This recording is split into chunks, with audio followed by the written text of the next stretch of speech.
I just learned Discover credit cards do something pretty awesome. At the end of your first year, they automatically double all the cash back you've earned. That's right. Everything you earned doubled.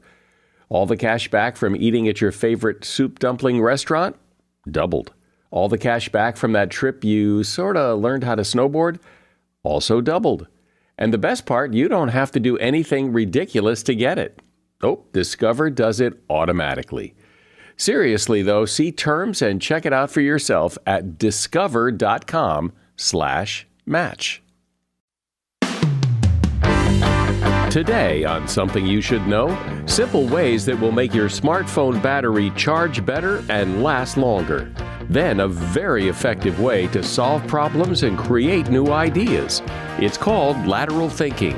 I would say that Uber and Airbnb are fantastic examples of lateral thinking. You can't develop a taxi company into Uber. It requires a completely different approach. Or Airbnb, a hotel company that doesn't own a single hotel room. How lateral is that?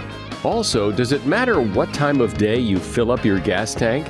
And some great advice for having those difficult conversations. For instance, when people complain, don't explain. Because we think if something goes wrong and we explain to the person why we didn't return their call or why they didn't get their package or why their table isn't ready yet, people will forgive us. Actually, they get angrier.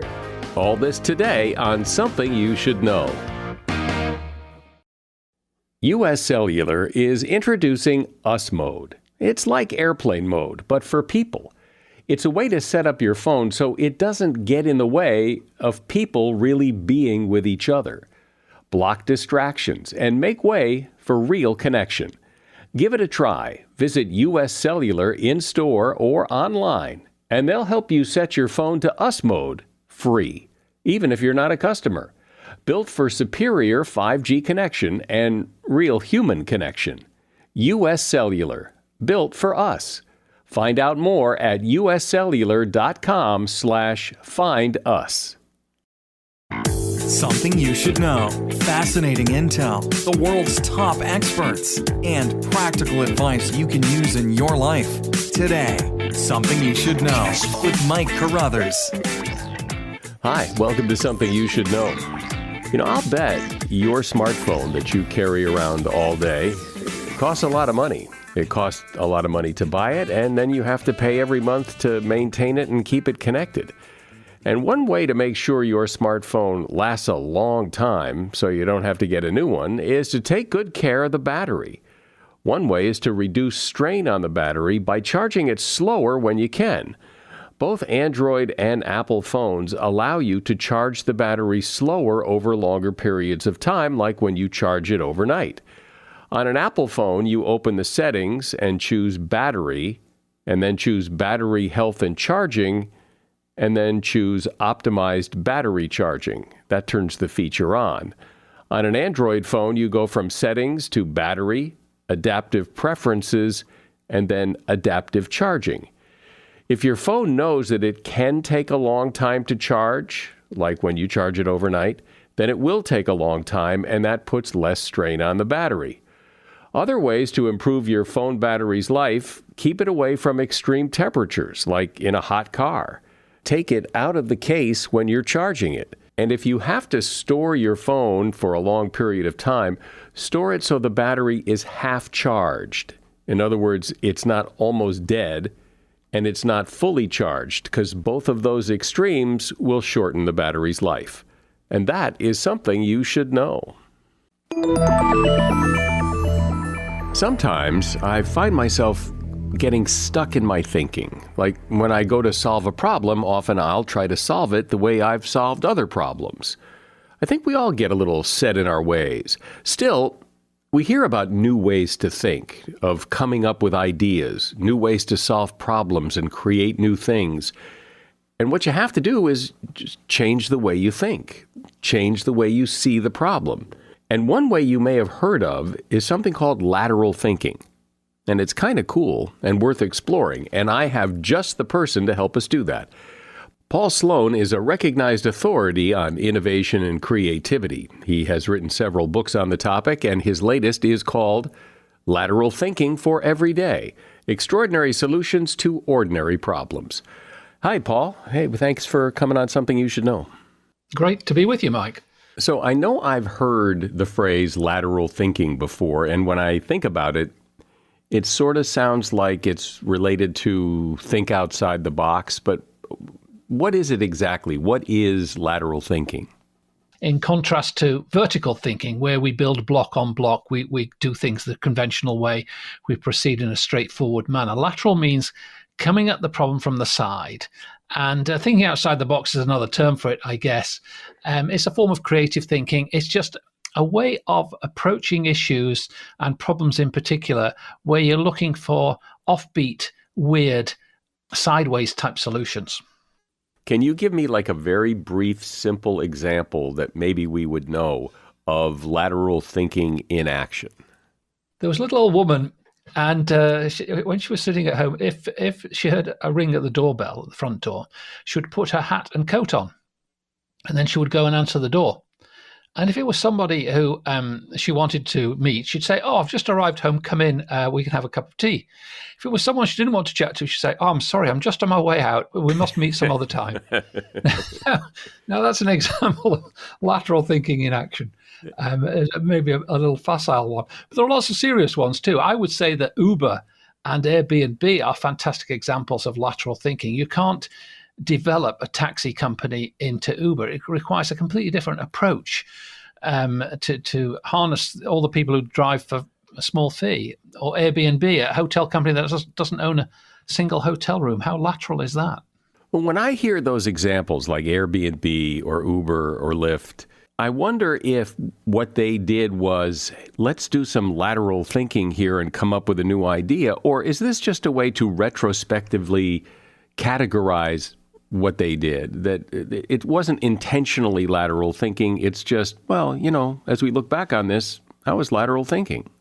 Well, all I'm saying is they didn't approach it from the point of view of Marriott Hotels or the Pasadena taxi company that's saying, how can we develop, how can we do something new? And they think straightforward from where they are. They started in an entirely different place and came at the problem saying, is there an entirely different way to solve the customer's needs? And that's what lateral thinking is all about. And that's why lateral thinking, I think, is the key to innovation. Okay, but saying, is there another way, isn't a way. It's saying, is there another way? So what's the way? How do you do that? Lateral thinking, because it sounds very accidental and very lucky, and there's probably a lot of examples where it doesn't work, and so make it real for me. Well, exactly right. There are many things that you'll think of that don't work, but there are techniques you can use to displace yourself out of your normal thinking zone. So we all operate in our thinking in a comfort zone, and we tend to think similar things, do similar things, approach problems in similar ways, especially at work and in our social lives. We are creatures of habit, and we do this pretty much the same things most days. But there are ways and techniques that you can use, which I describe in my workshops and in my books, which displace you. For example, the random word technique, where you've got a problem and you define the problem, and then you take a dictionary and you open the dictionary anywhere, and the first noun that you come to, you list some associations of that noun, and then you try and force a solution, an idea, between that word or any of its associations and the problem. And people don't believe this works until I do it with them. And when I do it with a group, the first word might not work very well, the second word might not, but sooner or later you'll get a word which gives some incredibly brilliant and different and radical idea for solving the problem, because the whole group is starting from an entirely different point of view. And when you just said people think it doesn't work, it doesn't sound like it would work. It seems no, but I know that's why you've got to try it. I gave a TEDx talk, and I showed it live in the TEDx talk where the problem was how to get more visitors to Brighton, and I think the word we got was peel.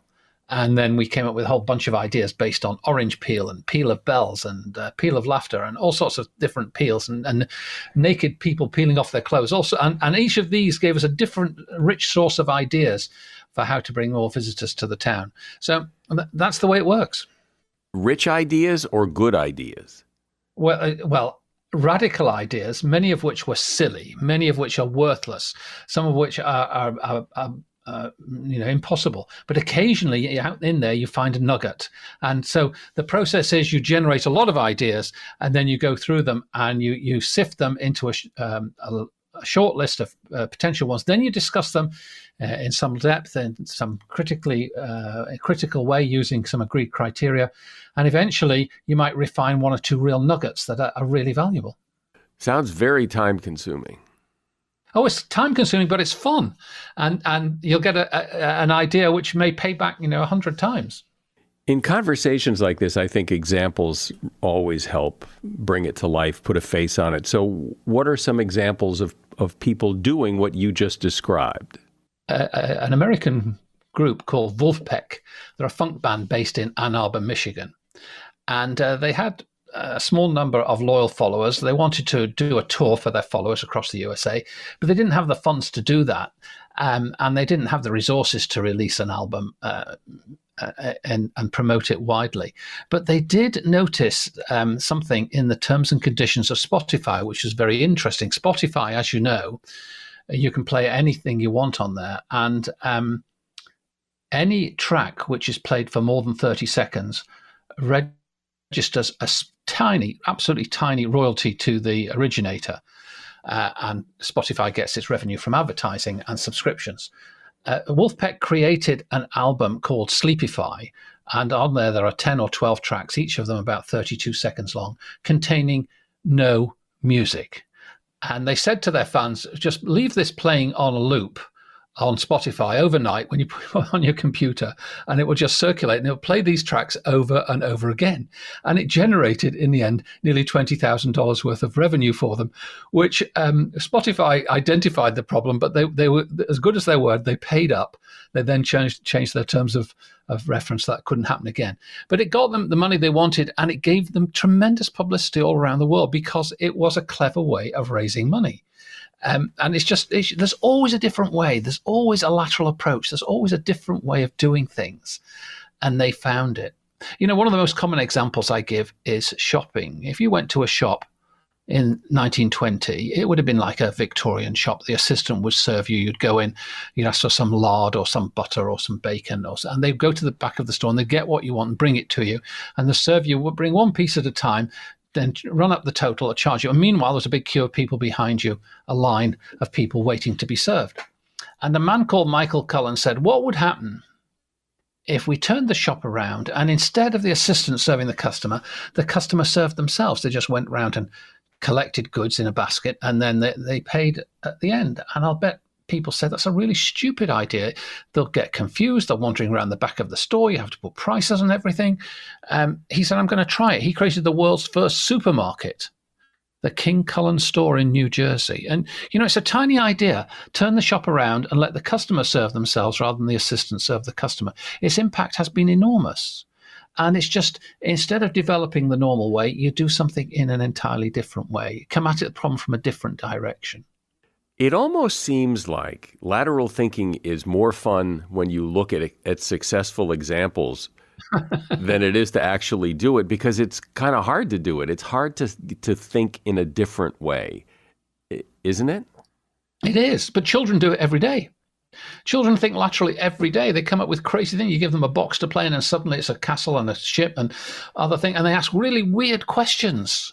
And their view of the world is constantly changing, and they're trying to put things together in different ways, in the same way that Picasso put the world together in a different way, or Miles Davis or Salvador Dali. They put the world together in a different way. Children put the world together in different ways, but we gradually grind that out of them at school, and we tell them there's a right answer to most questions. You've got to learn the right answer. Well, there are multiple answers to most questions in life, and there isn't just one right answer. There isn't just one way to run a taxi company, as Travis Kalanick showed with Uber. Lateral thinking is the topic today. We're talking with Paul Sloan, who is an expert in innovation and creativity, and his book is Lateral Thinking for Every Day. Now, your ideas don't have to wait. Now they have everything they need to come to life. Dell Technologies and Intel are creating technology that loves ideas, loves expanding your business, evolving your passions. We push what technology can do, so great ideas can happen right now. Find out how to bring your ideas to life at Dell.com/welcome to now. So, Paul, when I hear people talking about coming up with ideas and new ways to come up with new ideas are great, but new ideas aren't necessarily better ideas. They're just different. They're new. Well, different is better, I would argue. If you read a book like Purple Cow by Seth Godin, very famous in its day, what he said was, it's not sufficient to be better. It's more important to be different. Because there are so many similar things around today that just being another restaurant, just being another hotel, just being another bookstore ain't going to cut it. To cut through the noise and to get people to recognize you, you have to do something different. And lateral thinking is the key to different. I'm not saying you should be wildly inefficient and stupid, but being different is a very, very powerful thing in marketing and in business and in your social life too. If you're the same as everyone else, I think you're a pretty dull person. If you're different, you're going to be more interesting. So what other ways are there to stimulate this kind of thinking?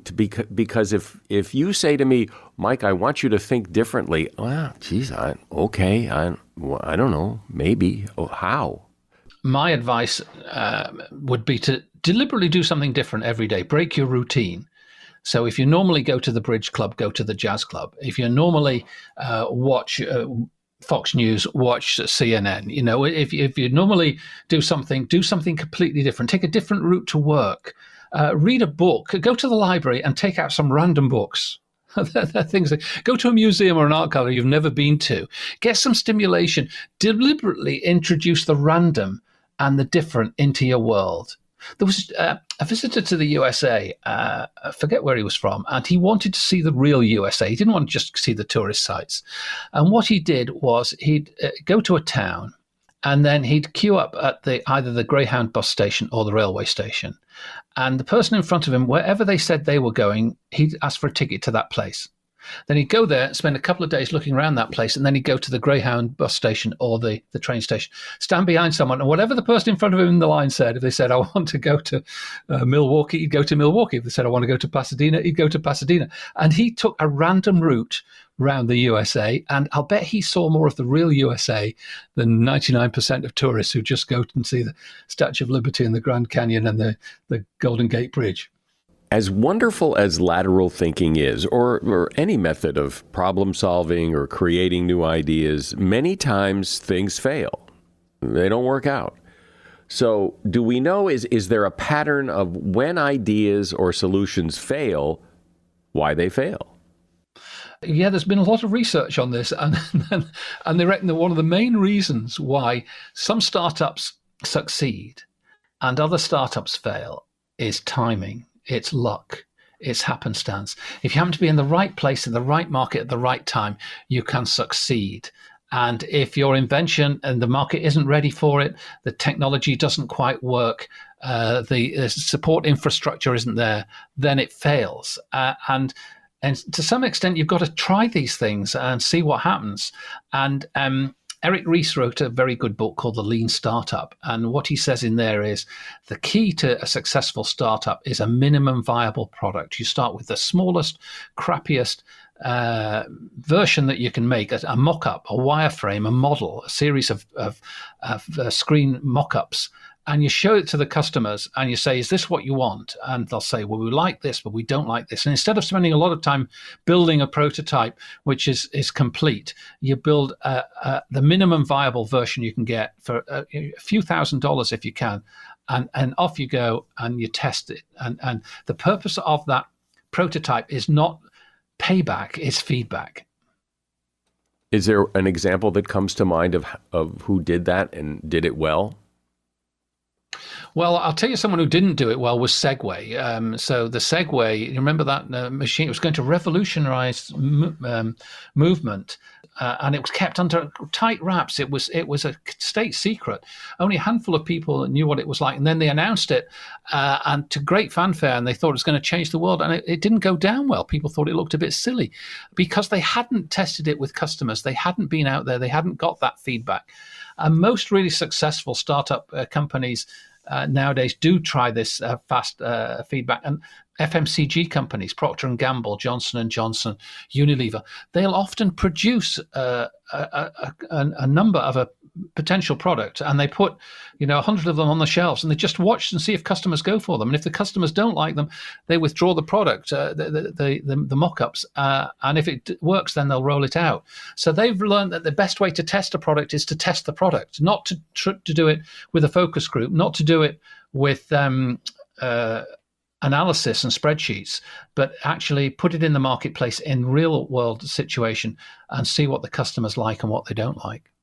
I want to go back to, you had said, and I've heard this advice before, take a different route to work, do things differently. And I've done that. But do you know, is there any evidence as to what that's supposed to do? Or it just sounds like that's a good thing to do because it gets you out of your routine, but nobody really knows what it does? Well, there was a tube strike in England a few years ago, and everyone who commutes to work into London took the tube, the underground. And there was a strike, and because they use this thing called the Oyster card, you can track the movements of all these people. And they had to find new ways to get to work. And when the tube strike was over, about 87% went back to the way they did it before, but about 13% didn't. They'd found, by trying something new, they'd found a route that they preferred. Maybe it involved taking the bus or the water taxi or walking or cycling, but they found a different and presumably better, because they stuck to it, thing. So when you try new things, occasionally you'll find that, hey, this is better. And it's only by trying them that you find that. But also, if you meet more people, if you have a more interesting life, you get more input, you get more diverse. If you meet the same people every day, talk about the same things, you're not learning, you're not growing.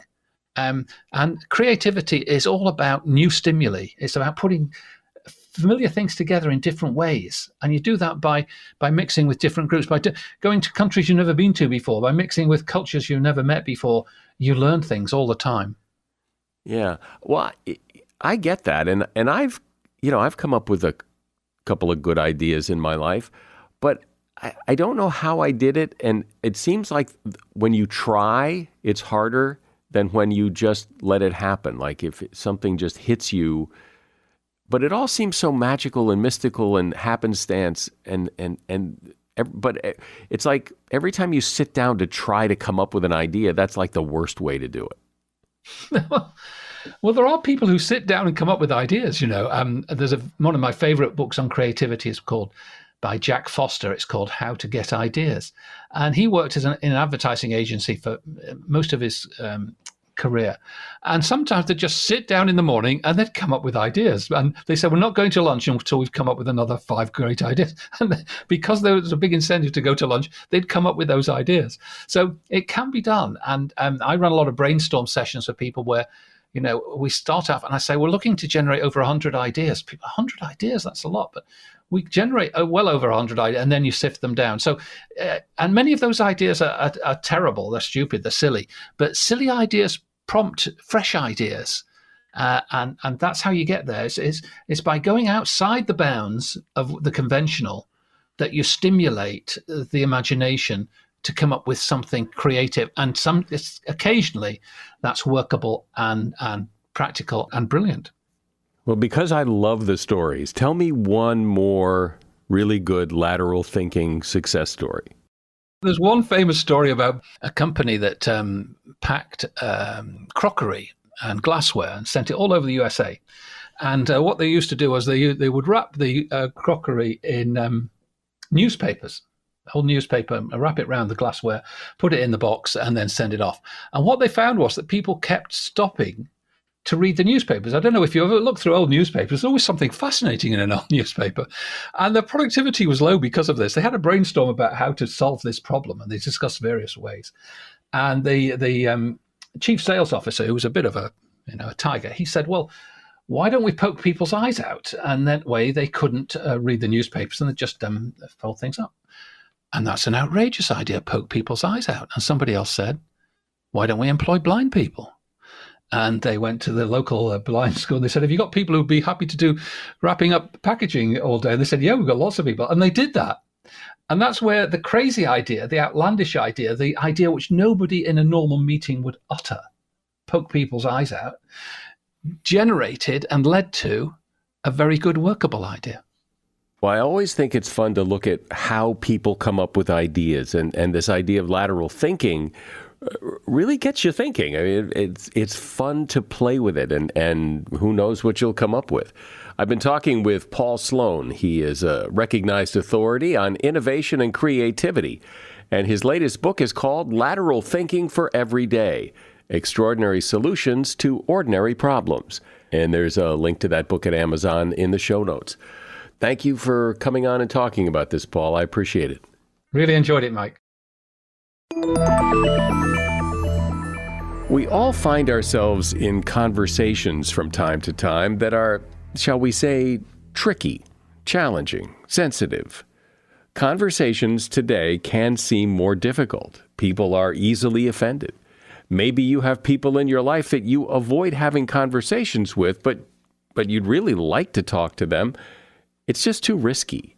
And then there are those conversations where it's not the person that's the problem, it's the topic. Maybe there's a lot at stake, or it's a topic that's hard to bring up, or you just want to make a really good impression. Well, here to help with all of this is Sam Horn. She is founder of Tongue Fu, a training institute that promotes communication in corporations, schools, government agencies, and nonprofits. She's the author of a book called Talking on Eggshells: Soft Skills for Hard Conversations. Hey, Sam, so explain what you mean talking on eggshells. What's the problem you're addressing here? Well, McKinsey just came out with a report that said that rudeness is getting worse and incivility is on the rise. And I bet we all have someone in our life and we tiptoe around this person. We feel like we can't say anything right. We're constantly worried about saying something wrong. And that is what it means to talk on eggshells. And so this is what to say when you don't know what to say in character building situations we face every day. When we're with those people that we're very cautious about talking to and what we say, what's going on there? What's the dynamic? What's the unspoken truth that's happening that causes that feeling? I'm so glad you asked that, because the anxiety can be defined in two words: not knowing. And part of our anxiety around these kind of people is we don't know when they're going to blow up. We don't know when they're going to take their frustration out on us. We don't know if we're going to jeopardize a job. We don't know if we're going to lose a customer or ruin a relationship. And that anxiety actually makes things worse because it makes us hesitant and tentative. So one of the whole goals of talking on eggshells is to know what to say in those sensitive situations so we can think on our feet and respond in a way that helps instead of hurts. And so what's the general mindset here? What's the best way to approach these situations, given that, people are different and all, but how do you get your head in the right place? I love stories and examples because I think they actually show how this shows up in the real world. So a quick example that answers your question. And if we keep this in mind, it really can help us be mindful so we respond and react. So here's a 60-second story. I was visiting my son in New York a while back, and his 1-year-old son, Hero, was crawling across the floor, and he climbed up this guitar stand and he started banging on the strings. Now, see, in that moment, Andrew could have yanked the guitar away. He could have said no. He could have said, leave the guitar alone. All of that would have made it worse because it would have reinforced the dreaded behavior, and it would have made Hero feel bad or guilty or wrong. Instead, Andrew said one word. You know what it was? Gentle. And I saw Hero's face transform. And he reached back to the guitar, strum, strum, strum. And he reached up to some bells that were on the window, ring, ring, ring. And in that moment, Hero made music because Andrew used a word that shaped his behavior instead of shamed it. And that's one of the goals of talking on eggshells. Yeah, because when you talk to somebody who you have that anxiety about, sometimes you say, because of that anxiety, you say everything wrong, that you're tripping over your own tongue trying to get it right. And in the process, it seems like it never goes right. You are right. In fact, unless people are driving, I hope they get out paper and they put a vertical line down the center, because the way that this is easy to remember and apply is over on the left are words to lose, over on the right are words to use. So over on the left, put the words stop and don't. Because you're so right. In the moment, we often say, stop yelling at me, or don't interrupt me, or, leave the guitar alone. We actually, once again, use words that reinforce the dreaded behavior. Over on the right, put start and do. Now, what do we want them to do? How do we want them to treat us? It's please speak to me with respect, or please let me finish, or please be on time early tomorrow. Because now what we're doing is we're directing the attention to desired behavior instead of dreaded. And that way we really do shape what happens instead of shame it. So let's talk about some of those people who, or at least the situations where people are acting in a way and how you suggest we respond. For example, if people are just being argumentative and just disruptive, and how do you deal with that person? We do a pattern interrupt. If people are arguing or are blaming or shaming or something like that, often over on the left is that we try and talk over them, which actually makes them talk louder, and our voice of reason gets drowned out in the commotion. So over on the left is find fault. It's like, hey, you were the one who dropped the ball on this. Hey, don't blame me. It's not my fault. All of those defensive things or accusations do make it worse. So over on the right, what do we do? The pattern interrupt is a physical sign. Like if you played sports, the T. We say, hey, time out. Or we hold our hand up like a policeman would and say, wait a minute, or stop. And then we say these words, let's not do this. Or we say, this won't help. We could argue for the rest of the afternoon about who dropped the ball on this, and it won't get this client back. Then we use the words instead. So let's not do this. This won't help. Then instead bridges. Let's focus on finding solutions rather than fault. Instead, let's talk about how we can keep this from happening again. Instead, let's talk about how we can work together to make this more efficient in the future. And by doing that, we have a pattern interrupt and we shift people to finding solutions rather than fault. Let's talk about complainers, because I think we all come up against those people all the time who always find something to complain about, and it's always in the way of whatever it is you're trying to do. And it gets tiring, it's wearisome, and they're difficult to deal with. So what do you recommend? When people complain, don't explain, because we think if something goes wrong and we explain to the person why we didn't return their call or why they didn't get their package or why their table isn't ready yet, people will forgive us. Actually, they get angrier because excuses are explanations. People feel we're not being accountable. Over on the right, put the A train, A for agree. Two of the most powerful words in any disagreement are, you're right. You're right. Your table was supposed to be ready at 7:00. You're right. I was supposed to call you yesterday. You're right. Your package was supposed to arrive today. Then take the second A for apologize. And I'm sorry your table isn't ready yet. And I'm sorry that your package didn't arrive. Now the third A is for act. And I see that this table, they're paying their bill. Let's get it cleaned up so it's ready for you in the next 5 minutes. Thank you for your patience. And let me check the tracking on that package, see what it's going to arrive. Do you see how when people complain, don't explain, take the A train, and we actually advance the complaint into a solution instead of anchoring it in that argument? One type of person I find difficult to deal with is when people are sad or depressed, and that kind of clouds the whole conversation. It's hard to get past that. How do you get past that?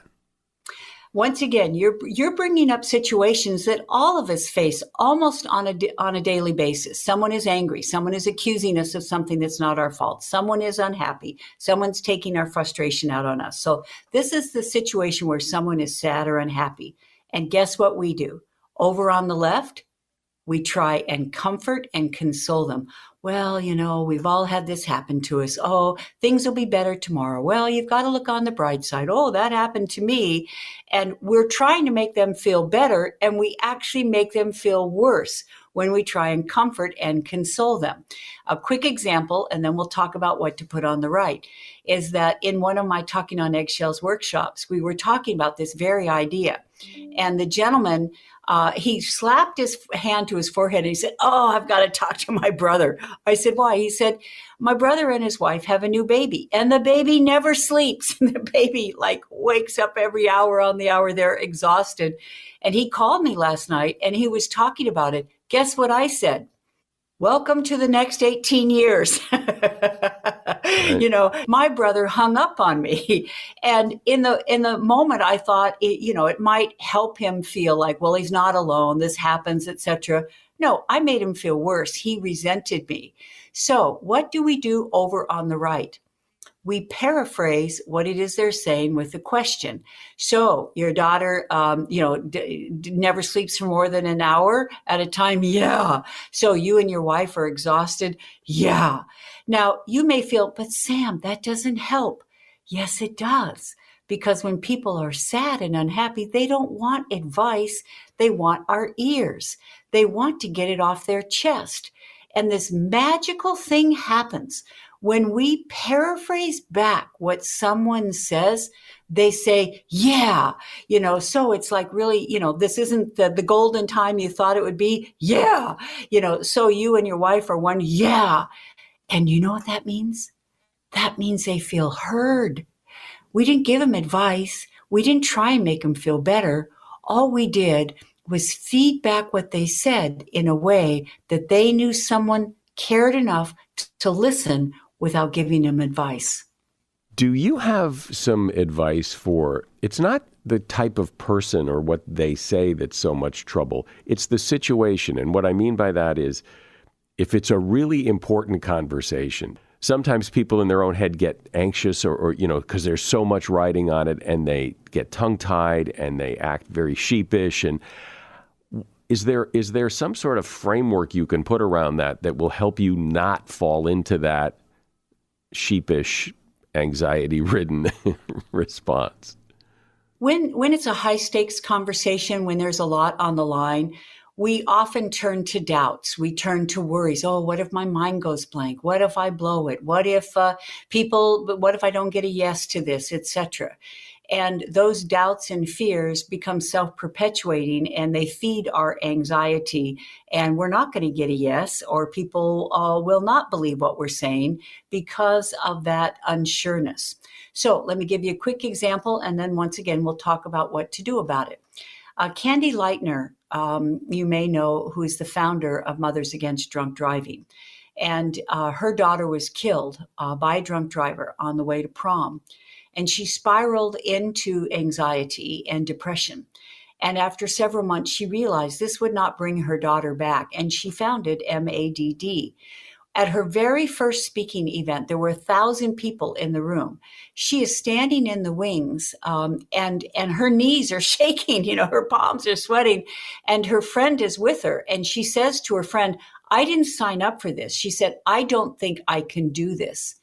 And her friend went over to her purse and got out some keys and came back and handed the keys to Candy Lightner and said, "Candy, if as a result of speaking, one person out in that audience turns over the keys instead of driving drunk, will it be worth it?"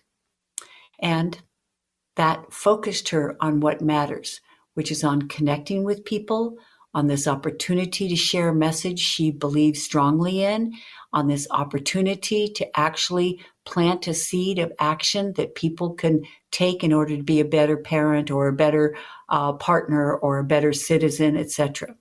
So the next high stakes situation that we're in, if our mind is racing with all those doubts, etc., do what Beyonce said. She said, I get nervous if I don't get nervous. She said, I just channel that nervousness into the show and focus on what an opportunity it is to let this person know how we really feel. Channel this into how grateful we are for this opportunity to interview for this job. And if we focus on what a gift and an opportunity is to connect with someone who is in a position to take a desirable action, that centers us in our human urge to connect instead of whether or not we get it perfect. What is the thing people, the situation or the type of person or whatever that people seem to have the most trouble with or ask you about the most or struggle with the most if we haven't talked about it already? It's when people make accusations. It's like, you don't care about your customers. You women are so emotional. And what we often do is we take offense and we go on the defensive and we deny it. And when we deny negative accusations, we actually end up reinforcing them. So once again, an example, and then what to do instead.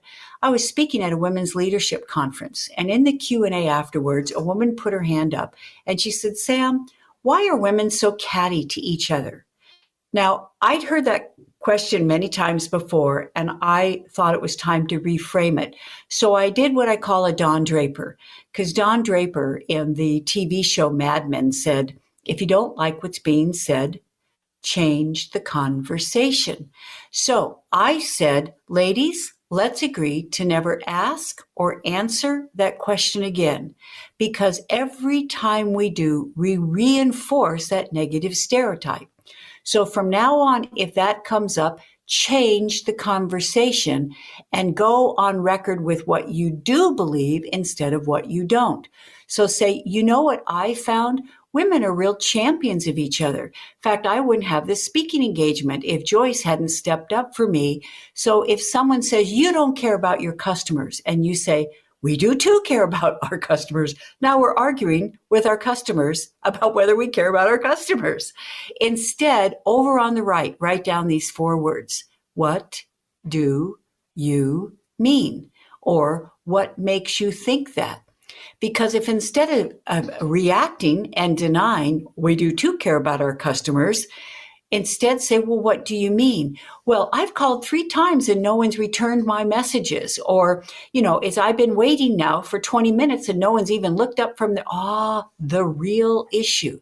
Now we can address the real issue instead of reacting to their attack. So next time you don't know what to say, next time someone accuses you of something that's not true, now don't get mad. I am not mad. Say, what makes you think that? And it puts the ball back in their courts. And then you can move the conversation once again to what you want to have happen instead of denying and defending something that isn't true, fair, or kind.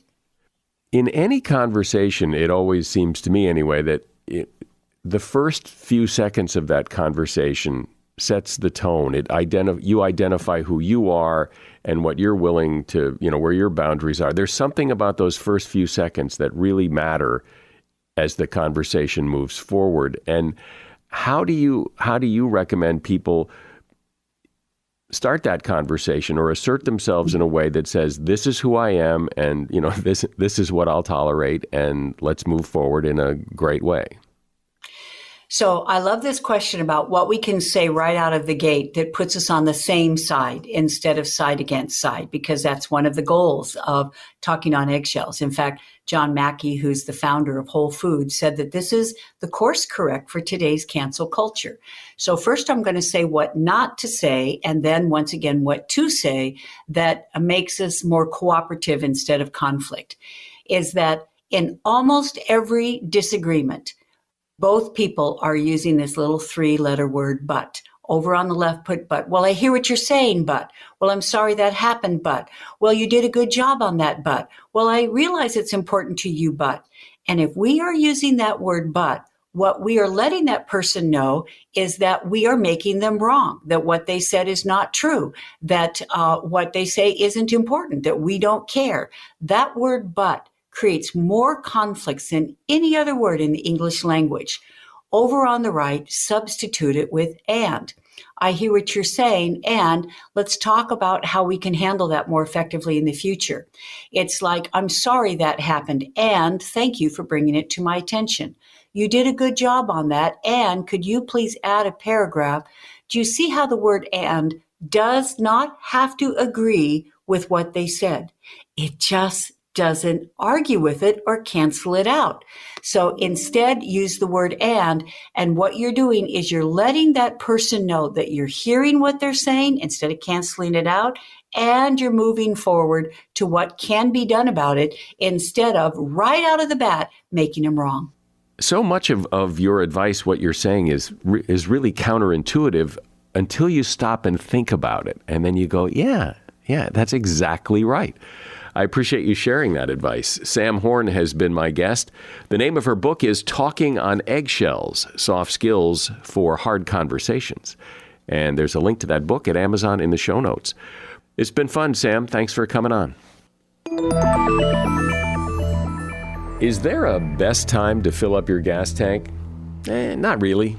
There's this theory going around that filling up in the morning is best, based on the notion that a fluid, is denser when it's cold, so you would get more gas for your money in the cool of morning. The problem with that theory is, and it's been tested, that gas is stored in underground tanks, and the temperature in those tanks doesn't vary very much at all day long. Certainly not enough to make a difference in the price. The day of the week you fill up might matter. According to a petroleum analyst, Monday and Tuesday is when gas prices are typically cheapest. Then as the week goes on, prices steadily tend to rise, culminating in the highest price on the weekend. But that's according to the national average price of gas. Monday and Tuesday may be the cheapest nationally, but you should check your local gas station to see if other days are in fact cheaper. And that is something you should know.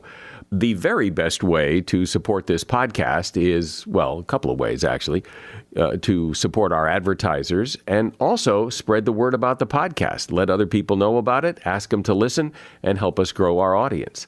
I'm Mike Carruthers. Thanks for listening today to Something You Should Know. Movies, TV shows, books, podcasts, and more. It's What Women Binge with Melissa Joan Hart and her friend Amanda Lee. If I'm going to be an actress one day, which I don't think I will, I want to be on You want to be? Doesn't everybody want to be at some point? I don't know. Really? Says the girl who's done it her whole life. But I would want to be on one of those shows where you get to keep the wardrobe. Well, you have to steal the wardrobe. Let's be clear about this. Advantage of my Motorola's and my free Disney entrance and tour guides. Those are my perky things. What Women Binge, wherever you listen.